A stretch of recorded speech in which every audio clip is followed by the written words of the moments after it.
Shalom rekan-rekan di KTB GKP Jemaat Medan Kota. Semoga semuanya dalam keadaan sehat dan sukacita selalu. Nah, sebelum kita membahas renungan kita hari ini, mari kita berdoa. Bapa di surga, kami menyerahkan pembahasan renungan firman Tuhan hari ini. Pimpinlah kami untuk mengerti kebenaran firman-Mu. Dalam nama Tuhan Yesus kami berdoa. Amin.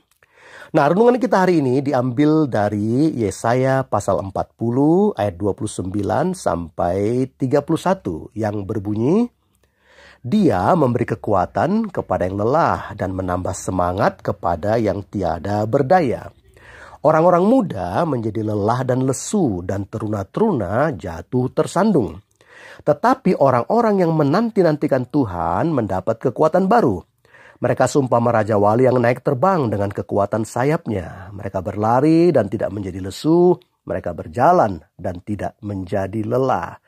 Nah, ayat-ayat itu ingin mengajarkan kepada kita bahwa kita sebagai pengikut Yesus bisa saja mengalami lelah dan tidak berdaya, baik secara jasmani maupun rohani seperti yang dialami oleh bangsa Israel tersebut. Nah, kalau kita lihat latar belakangnya dari ayat-ayat itu, bahwa bangsa Israel saat itu berada di dalam pembuangan di Babel. Tentu mereka mengalami beban berat dan sangat lelah karena perbudakan yang mereka alami pada masa pembuangan itu. Sehingga mereka pun merasa Tuhan telah meninggalkan mereka dan tidak lagi memperhatikan mereka. Seperti yang tertulis dalam ayat sebelumnya, di ayat 27, yang mengatakan, Mengapa engkau berkata demikian, hai Yakub, dan berkata begini, hai Israel, hidupku tersembunyi dari Tuhan dan hakku tidak diperhatikan oleh Allahku. Nah, dari situ kita bisa melihat bahwa pada saat itu, bangsa Israel di dalam kelelahan dan mereka merasa Tuhan tidak lagi memperhatikan mereka. Namun kita lihat dalam ayat yang ke-29 ada janji Tuhan kepada mereka. Yang mengatakan, Dia memberi kekuatan kepada yang lelah dan menambah semangat kepada yang tiada berdaya. Nah, janji Tuhan itu adalah memberi kekuatan baru kepada mereka yang lelah dalam pembuangan itu. Lalu di ayat yang ke-30 Tuhan menjelaskan lebih lanjut.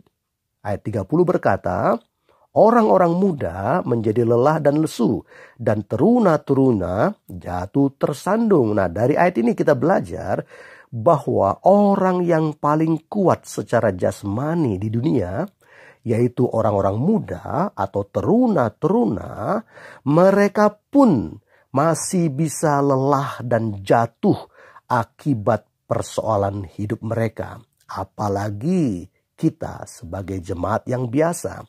Nah, namun Allah itu Allah yang baik. Dia tidak pernah membiarkan umatnya lelah dan jatuh terus-menerus. Dan dia menjelaskan janjinya itu di dalam ayat yang ke-31 yang berbunyi, tetapi orang-orang yang menanti-nantikan Tuhan mendapat kekuatan baru. Mereka seumpama Raja Wali yang naik terbang dengan kekuatan sayapnya. Mereka berlari dan tidak menjadi lesu. Mereka berjalan dan tidak menjadi lelah. Nah, janji Tuhan adalah memberi kekuatan baru bagi bangsa Israel. Dan tentu janji itu berlaku bagi kita yang adalah bangsa Israel rohani. Nah, kekuatan baru yang dijanjikan oleh Tuhan dilukiskan dalam dua sosok yang luar biasa. Mari kita lihat sosok yang pertama dalam ayat itu dikatakan seperti Raja Wali yang terbang naik dengan sayapnya. Nah, Raja Wali akan terbang naik mengatasi gaya gravitasi bumi. Dan gravitasi bumi inilah gambaran beban-beban dalam hidup kita yang ingin menarik dan menekan hidup kita ke bawah. Dan itulah yang membuat kita down dan lelah. Namun sesuai dengan janji ini, Tuhan memberi kekuatan baru kepada sayap kita, sehingga kita bisa bangkit dan terbang naik mengatasi gravitasi persoalan hidup kita.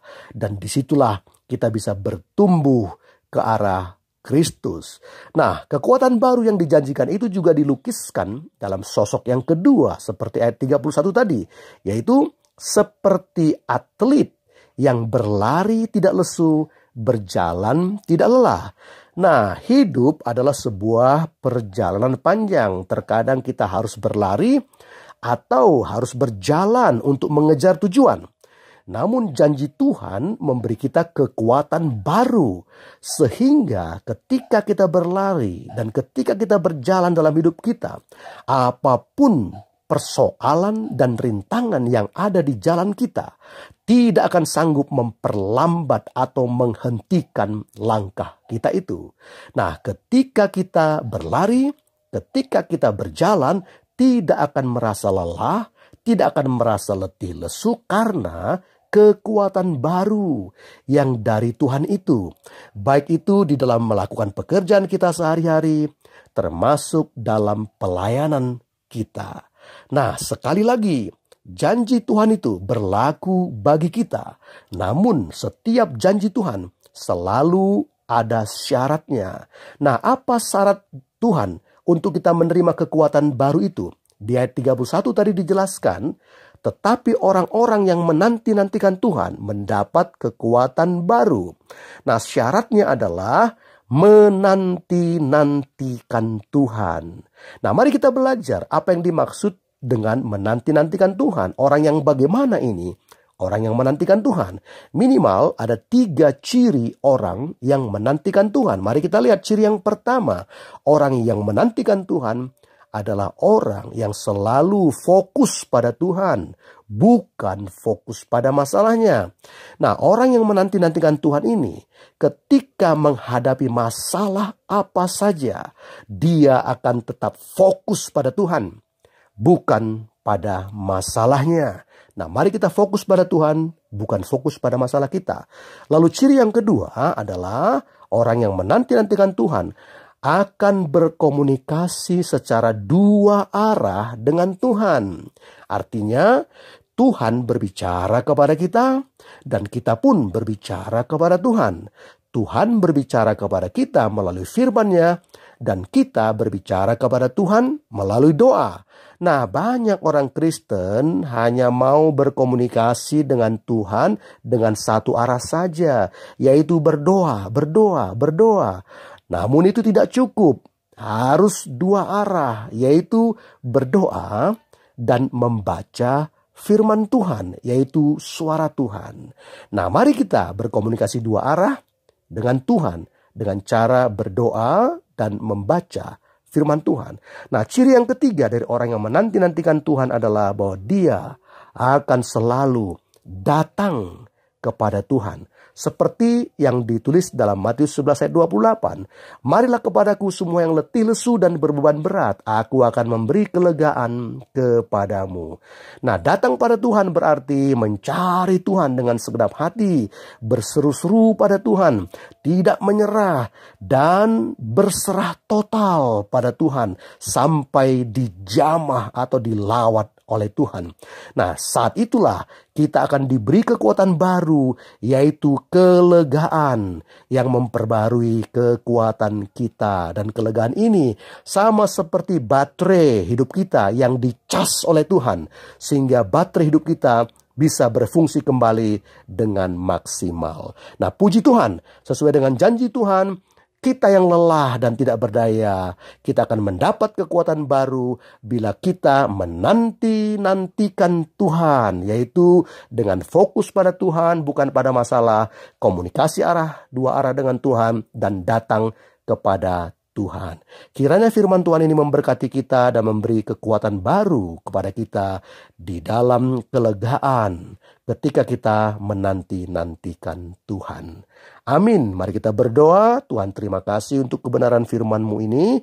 Beri kami kekuatan baru. Dan dalam kekuatan baru itulah kami bisa bertumbuh, kami bisa bekerja dan melayani Tuhan dengan sukacita, dengan semangat yang baru. Ajar kami untuk fokus pada Tuhan, bukan pada masalah. Ajar kami berkomunikasi 2 arah dengan Tuhan, dengan membaca firman Tuhan dan berdoa, dan ajar kami untuk senantiasa datang pada Tuhan. Terima kasih Bapa, dalam nama Tuhan Yesus kami berdoa dan mengucap syukur. Amin.